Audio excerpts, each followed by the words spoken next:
Bonjour à tous et bienvenue à cette conférence sur la gnose. Aujourd'hui, on va parler des dimensions différentes de la nature. Donc, est-ce qu'il existe des dimensions parallèles à cette trois dimensions? Nous savons que nous existons ici, mais est-ce que nous savons réellement la structure de cette trois dimensions?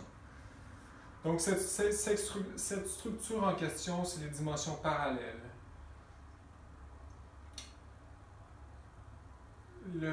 La création a été faite par une cristallisation de la matière.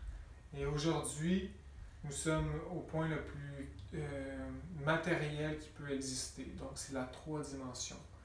Et nous, étant inconscients dans ce corps physique, nous sommes pris maintenant. Parce que nous avons perdu tout contact et tout moyen d'explorer ces facettes de la nature. Donc, un homme ayant 100% de conscience libre est totalement conscient de ce qui l'entoure et donc vit dans ces dimensions-là normalement, de façon normale, et les voit et les entend à tout moment et ça fait partie du quotidien. Par la clairvoyance, la clairaudience, les pouvoirs psychiques, etc. Mais nous, étant complètement endormis, nous sommes comme prisonniers dans cette roue du samsara, dans ce corps physique. Et mécaniquement, nous passons de vie en vie de façon inconsciente. Donc, il existe des dimensions parallèles différentes. On connaît la dimension physique.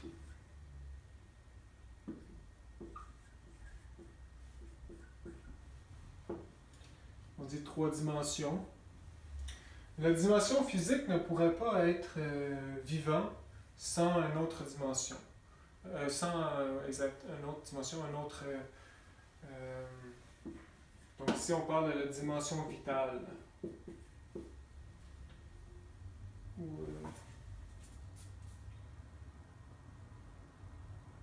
Quatrième dimension. Quatrième dimension, ici ça serait la trois dimensions, ici ça serait le temps.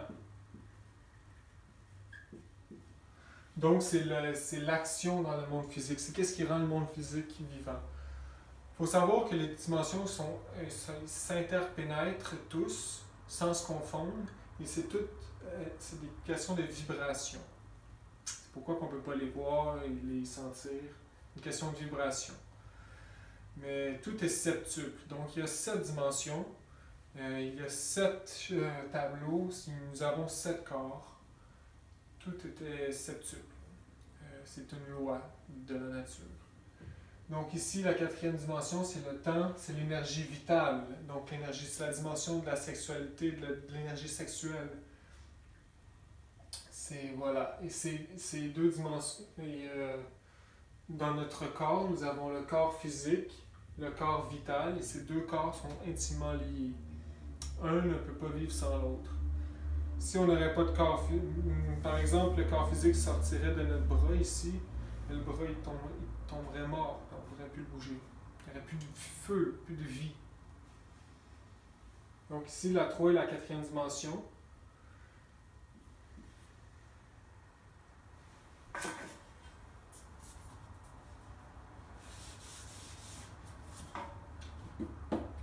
Il y a l'astral. 5e dimension. On dit l'éternité. C'est la dimension de l'éternité, donc il n'y a plus de temps rendu là, mais la 5e dimension, c'est psychique. Donc ici, physique.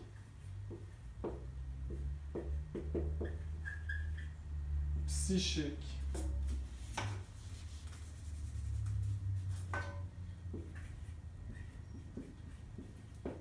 Déjà là, on commence à être plus subtil. C'est les mondes psychiques. C'est pourquoi que l'étudiant gnostique doit réussir à sortir en corps astral pendant le sommeil pour acquérir de l'expérience, vivre des expériences avec des maîtres, etc., consciemment, pareil comme dans le corps physique. Mais vu que nous avons l'ego, et l'ego vit à ces niveaux-là, l'ego c'est notre psychisme, 97% de notre psychisme est donc égoïque, et donc nous avons perdu l'autonomie de ce 97%. Donc le niveau de conscience quand on dort, ben, c'est complètement le rêve, l'inconscience. L'ego vit à ce niveau-là. En astral, on pourrait faire une sortie consciente astrale et se retrouver devant un de nos propres égos. Parce que c'est une structure moléculaire, psychique. C'est un monde moléculaire.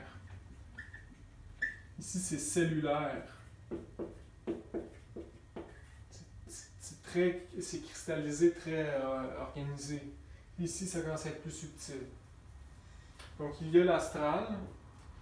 L'astral est régi dans le corps physique, tout ce qui est les sentiments et les émotions. Donc, tout magnétisme. Sentiments pour l'être aimé, ou, etc. Il y a le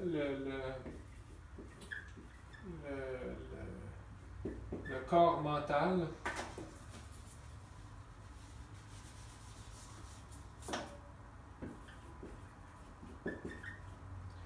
Qui est aussi dans la 5e dimension, mais plus subtil.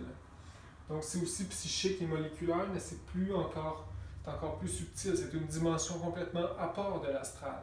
Si nous sommes en astral, nous ne pouvons pas voir le mental, le monde mental. Mais notre corps astral est capable de penser. Donc c'est là qu'on voit qu'on n'est pas dans le monde mental, parce qu'on est capable de penser en astral. Mais si on va dans la dimension du mental, le plan du mental, ben là, on n'est plus capable de penser parce qu'on fait partie de la pensée, la grande pensée de Dieu, la grande création. C'est très subtil encore plus, donc c'est encore plus difficile pour nous de s'y rendre. Bien sûr, le cerveau capte les informations du monde mental, mais ce n'est pas le mental. Le mental n'est pas pris dans le cerveau comme on pense aujourd'hui. C'est un corps, comme un corps astral, un corps vital. La parapsychologie a réussi à séparer tous les corps. En Union soviétique, des scientifiques ont poussé l'hypnose à des points criminels qui ont réussi de force à séparer des corps de subtils, des dimensions différentes d'un homme. Bien sûr, c'était des recherches scientifiques et c'était pour dominer les hommes, pour bien sûr enlever leur autonomie. Mais voilà, il y a plusieurs scientifiques et chercheurs qui ont fait des recherches sur les dimensions différentes et qui ont réussi. Mais aujourd'hui, c'est juste caché et secret. Un autre exemple, le maître Samael parle qu'un scientifique dans les années 60 qui a réussi à construire une machine, une télévision qui capte la 4e dimension. Et dans la 4e dimension, il y a les mémoires de la nature. Donc cette télévision-là était capable de montrer en image des faits passés. Donc de voir le passé pour de vrai, parce que la mémoire est imprégnée dans la nature. C'est les régions akashiques qu'on appelle. Alors voilà. Aujourd'hui, malheureusement, c'est caché, mais c'est normal, on vit dans l'antéchrist. On vit dans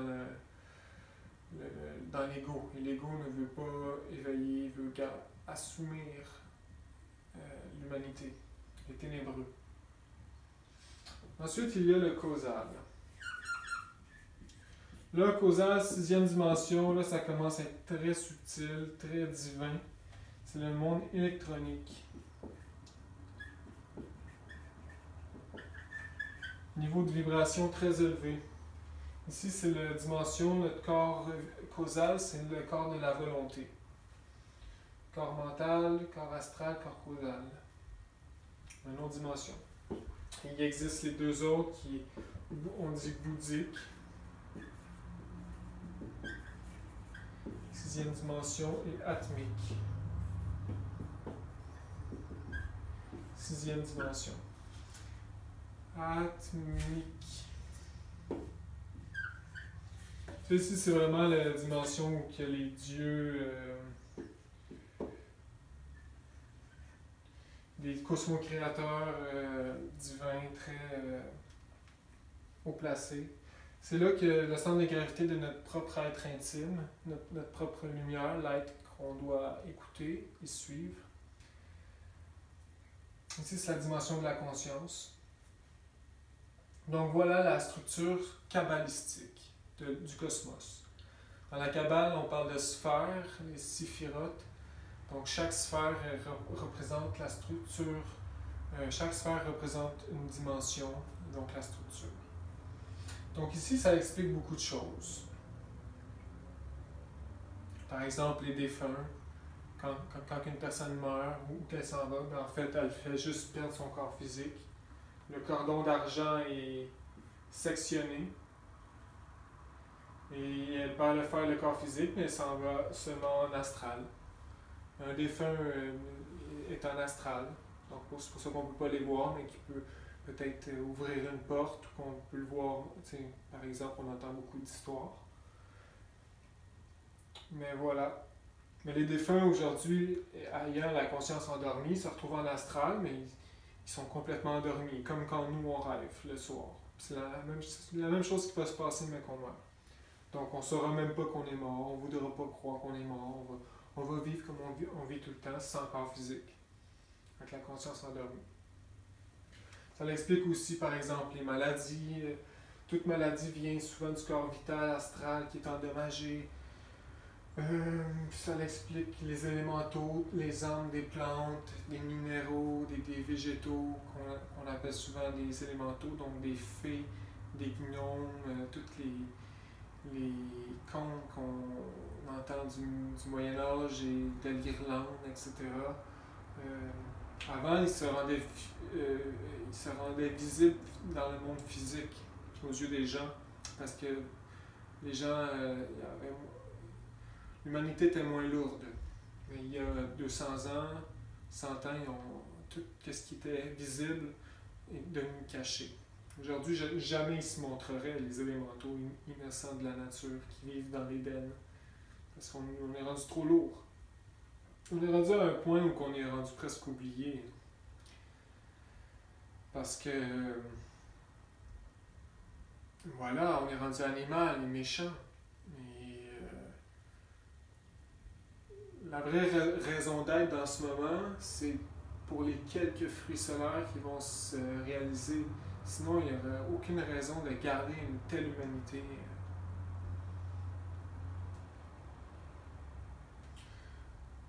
Donc, le but d'un gnostique, c'est de se rendre, premièrement, en astral. Donc ici, c'est ça qui est important. Parce qu'en astral, c'est là qu'on va commencer réellement la gnose. Donc, à avoir des enseignements de bouche à oreille, aller dans des temples, beaucoup de temples à travers le monde, et apprendre des choses sur nous-mêmes, sur notre passé, peut-être dans les régions akashiques, voir nos vies passées, mieux se comprendre. Donc, c'est ici que vraiment que le gnostique doit réussir à se rendre. Et en même temps, on va avoir la foi parce qu'on va l'avoir vécu. Il y a plusieurs pratiques que le maître donne. Et il faut comprendre aussi, pour sortir en astral, plusieurs pratiques que le maître donne. Mais il faut comprendre aussi qu'il faut se protéger parce qu'il y a des ténébreux là. Il faut savoir donc tous les pièges. Si vous gardez en tête que la sexualité évolutive, donc si vous gardez en tête ce grand secret de jamais répandre l'énergie sexuelle, jamais éjaculer le semen, jamais, voilà, d'être chaste, eh bien, vous allez pouvoir démasquer des ténébreux. Mais bien sûr, les ténébreux, eux autres, vont vous séduire. Ils sont bons là-dedans, de vous séduire, de vous apporter tranquillement vers un chemin différent. Bref, il y a beaucoup de choses à savoir. Il y a des conjurations que le maître nous donne. Conjuration des 4, des 7, du sage Salomon. pour se protéger. Par exemple, conjuration par Jupiter, donc avec les doigts solaires. Au nom de Jupiter, Père des dieux, je te conjure, Te Vigos Koslim. Donc, Te Vigos Koslim. C'est bon pour démasquer les esprits malfaisants. Ce qu'il faut dire qu'on commence, nous, donc on est plus fragile et plus disposé à perdre le chemin. Donc, Te Vigos Koslim.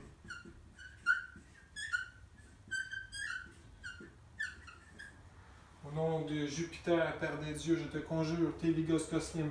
On conjure aussi au nom du Christ. Au nom du Christ, c'est bon tout le temps pour tout. On pourrait appeler un maître ou au nom du Christ.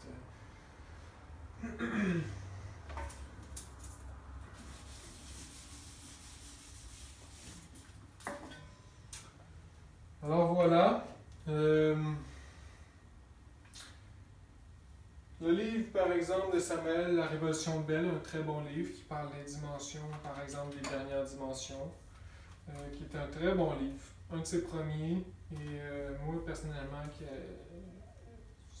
c'était mon premier livre que j'ai lu, et ça m'a très radical.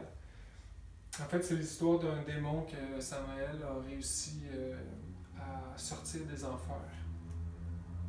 Si un démon aussi pervers que Belzébuth a réussi à se repentir, eh bien, nous sommes capables aussi. C'est ce que j'ai appris. Il parle des dimensions différentes, etc. Aussi le cours de théurgie ésotérique qui est très intéressant, qui décortique la conjuration des sept. Donc, il conjure les 7 démons les plus puissants à leur opposer les 7 anges les plus forts et il les invoque en astral pour voir s'ils sont encore des anges et des démons parce que ça peut chuter et remonter. C'est très intéressant comme livre. Donc, voilà. Donc, ici, on peut comprendre que la science est très loin de faire des progrès parce qu'ils ne veulent pas accepter ça. Si la science aujourd'hui accepterait ça, on ferait beaucoup de progrès au niveau de la science atomique, etc. On aurait des voitures qui volent assez aisément et voilà. Mais nous ne sommes pas prêts pour ça et voilà, ça serait sûrement une catastrophe si on inventerait de telles machines. Mais dans le passé, comme en Atlantide, les scientifiques étaient totalement en lien avec ces connaissances. Et en Atlantide, qui ne date pas de trop longtemps, puis il y avait des voitures qui volaient, il y avait des sciences extrêmement évoluées, de téléportation, de vaisseaux spatials, de lévitation. Donc voilà, ça explique beaucoup de choses. Ça fait partie du cosmos, puis nous, on est complètement en dehors de ça. T'sais. Donc voilà, il faut prier les maîtres. Les maîtres sont là et ils ne sont pas cachés. Et bon travail et à la prochaine. Au revoir.